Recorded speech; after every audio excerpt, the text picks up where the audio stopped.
Have you ever just wished your mind came with a user manual? Something to help you figure it all out? Well, clinical psychologist Dr. Julie Smith has basically created the next best thing. She has this incredible knack for taking really complex mental health ideas and turning them into simple, powerful tools you can actually use. So, let's open up the toolkit. Dr. Smith starts with a statement that just stops you in your tracks. She learned this early on in her clinical training, and it really shines a light on something that a lot of people don't get until they've lived it. That first year of motherhood, it is a time of extreme vulnerability, and that really sets the stage for how high the stakes can be. So, first up, a year of vulnerability. Why is that first year so incredibly hard? Well, Dr. Smith has this really stark, eye-opening analogy to explain it. Just look at this comparison. If you wanted to break a person down, you'd disrupt their routine, you'd deprive them of sleep, and you would isolate them. Dr. Smith points out these are literally weapons of war. And yet, this is the exact reality for so many new mothers. It's such a powerful way to reframe it. The struggle isn't some kind of personal failing, it's a systemic challenge baked into the experience. Okay, next section, from prey to predator. Now let's get into one of her most powerful concepts for dealing with that feeling of overwhelming fear. This is a tool she actually forged during her own personal crisis. So when Dr. Smith was diagnosed with cancer, her first reaction was just shock. She describes it as that rabbit in headlights feeling, completely frozen, blinded by the situation, and with absolutely no idea which way to run. But then she made a very conscious, very deliberate shift. She decided that instead of feeling like the prey hunted by this disease, she was going to become the predator.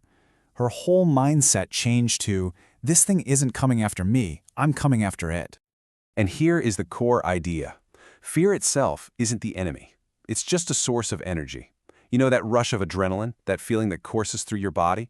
It can either paralyze you or you can actually harness it to propel you into action.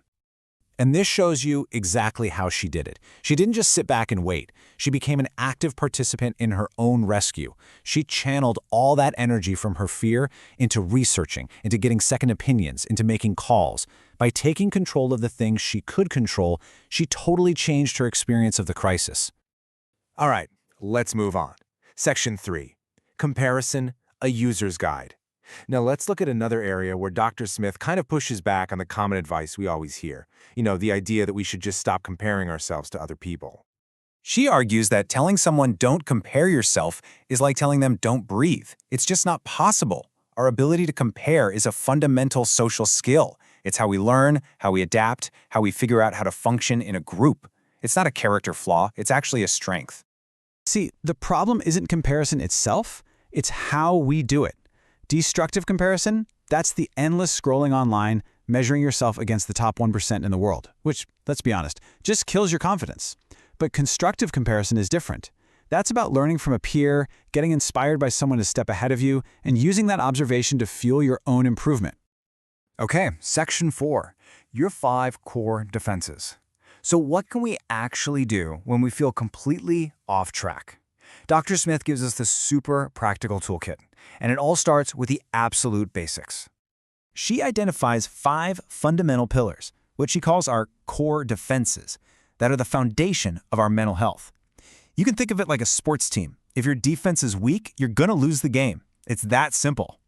And here they are. As you can see, this isn't some fancy, complicated therapeutic technique. These are the absolute non-negotiables. Good nutrition, having a routine and getting daylight, movement and exercise, sleep, and social connection. When we feel off, it's almost always because one of these is out of whack. Now, here's how this works in real life. Let's go back to the new parent. Sleep is probably going to be completely out of their control. So that defense is down. The key then is to intentionally prop up the others. You focus on eating one decent meal. You get a 5-minute walk outside. You make one phone call to a friend. You have to reinforce the other defenses to stay resilient.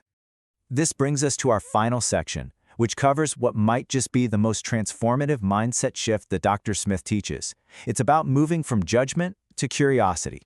This is the big question. So often we treat our emotions like they're a final judgment on us, right? But what if we just treated them as data? Like a little clue that something needs our attention. And this shows you how to do it. It's a subtle but powerful language shift. Instead of identifying with the feeling, saying, I am anxious, you create a little bit of distance. You say, I notice I'm feeling anxious. That little gap changes you from being the feeling to being an observer of the feeling. And that's where curiosity can start to kick in. You can then ask, why? Is it the 3 cups of coffee I had, or is something else going on? And that's the payoff. When you investigate your feelings with curiosity, you start to understand them. And once you have that understanding, oh, of course I feel this way. I only got 2 hours of sleep. That harsh self-judgment just starts to dissolve. It becomes, well, irrelevant. So, here's the ultimate takeaway from Dr. Smith's work. What if you stopped being such a harsh critic of your own mind and instead became its most curious student? Ask questions, gather data, and really learn how it works. Because that simple shift from judgment to curiosity isn't just a nice idea. It really is the key to taking charge of your own mental health.